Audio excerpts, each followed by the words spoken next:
Hi everyone, Lenny here. We're doing part 2 of videos on the transition to mastery grading. In the previous video, I went through the 4 areas that we need to consider when we're looking at what we're trying to accomplish with grading. Today, I'm going to go into more depth on each of those and what considerations we have to think about as we go into that. Before I get started with those, I do want to ask this question. We've had non-graded systems for more than 50 years, and they've never really been embraced over time. And so the question is, why not? Are there issues that we need to address in order to make a system like this work? I'm pausing because I think it's important to consider what are your own perceptions about this. My experience is that there's kind of 4 main areas as to what's interfered with people's embracing a mastery style grading. Number 1, I think people perceive that the ABCD is easy to understand. And I've even seen it in areas outside of education. For example, a few years ago, my insurance company wanted us to do a health check where you go through these different stages and describing your health. And you know what they gave us in the end? Was a letter grade. I think it's a false perception. That letter grade really didn't tell me what I needed to know. Really, when you think about it, if I got a B in the health check, all that does is tell me I'm a little bit better than maybe most people. So the letter grade, I think it's perceived to be easy to understand, but in reality, it's not. I think another thing that's gotten away is there's a perception that anything involving what looks like to be a pass-fail system, what we've seen in the past, that those systems don't have any rigor. And we've actually seen that. I've seen that at college levels where if you want to take the class with rigor, you take the one with the grade. If you don't want to deal with rigor, then you take the pass-fail.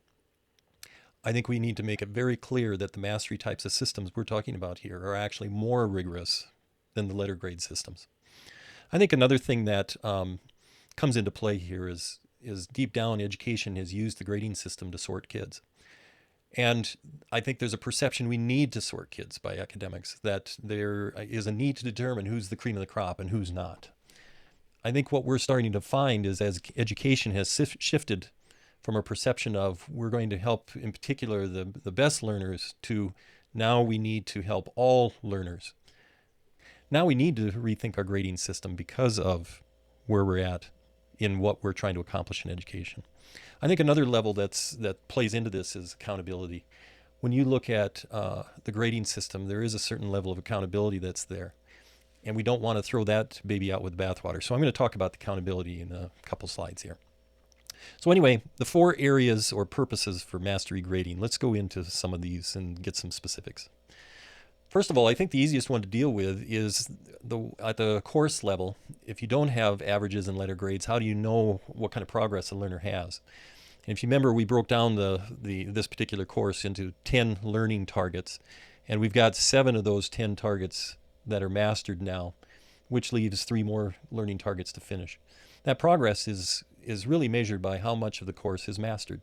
I think that's a more telling measure than a standard percentage grade.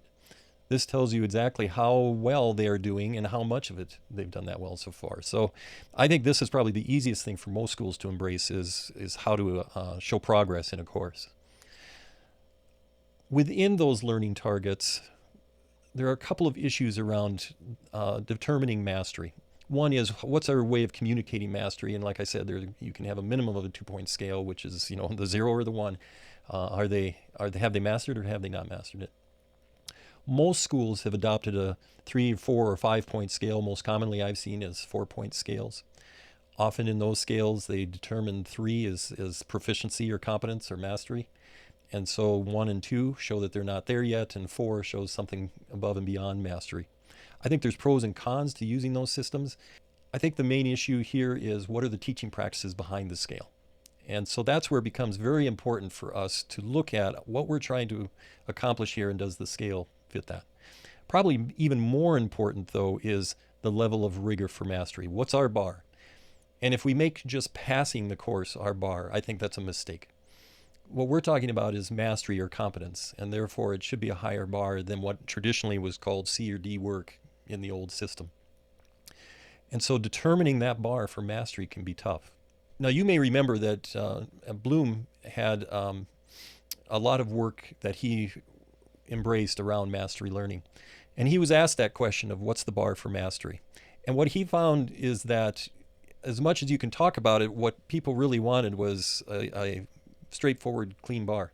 And as much as we're trying to move away from letter grades, sometimes you have to use percentages or letter grades to communicate that transition. And so the bottom line was, he said, well, okay, if you want a bar for mastery, pretty much it's whatever we called an A. That's mastery. I think for schools, you have to determine what is that bar.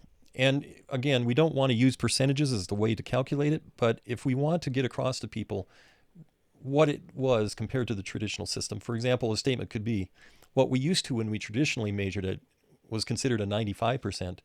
That's going to be the equivalent of our target for mastery. I think that at least gives people a rough idea of how much rigor we're talking about when moving to a mastery system. When you dig into each of the learning targets and the individual daily work that's involved, what you find is that you need a way to communicate the progress to the learner and for the teacher to be able to track that progress. And that's where the accountability comes into play, is that you don't want teachers to just keep working kids, and when you ask them, how's this learner doing? Well, I talked with them, they're doing okay. We really do need a system for tracking that progress. But the real key is in the feedback. What's become very apparent in all the literature out there in education is that the feedback loop is extremely important. And what we're talking about is bigger than just giving a quiz and handing it to them and saying, correcting your mistakes. The feedback loop really is, in its deepest form, a process for kids to look at what is the success criteria and how far from it am I? What do I need to work on into bridging that gap? That's extremely important in this whole process. And so if you are going to move away from a traditional grading or even a standards-based grading to more of a mastery kinds of system, this has to be in place. And so it's extremely important to communicate to teachers where we're at in our expectations for feedback and success criteria. Now, we've seen schools where they have rules around you need to have 1 grade a week for every student in your class. And when you look at those requirements, you have to scratch your head and say, why is that requirement there? And I think it's an accountability issue, that there probably have been circumstances where learners didn't know where they were at, teacher couldn't communicate where they were at, and we don't want that kind of system to happen again. What we want to have a system is to help teachers become better teachers. When you look at the course completion, what we're looking at here is if they've done all the learning targets and shown mastery in those learning targets, then the next question is how do we translate that into something that represents a GPA? I think over time GPAs are going to disappear, but for this point, many of our schools still have to do that. And my way of looking at it is this: whatever you set your bar for mastery, that is the grade that we have in the class. If you say that 95% was our bar for mastery, then when they get finished, they should get an A. If the bar that was set was in the upper 80s, like an 88%, then it should be a B. Regardless of where you set that bar and how you do the translation, the thing to remember is that whoever completes the course, they all get the same grade. So that gets to that issue that I brought up earlier about sorting kids. If we're not going to sort kids by their academics, what about in those situations where you need to show that you're a standout in one way or another? There are plenty of ways that we can do that. We can help learners develop portfolios to show their best work and what they do. Community activities and citizenship can be a part of that whole process. Some of the schools, like I mentioned, they might have a scale where they have a level above mastery.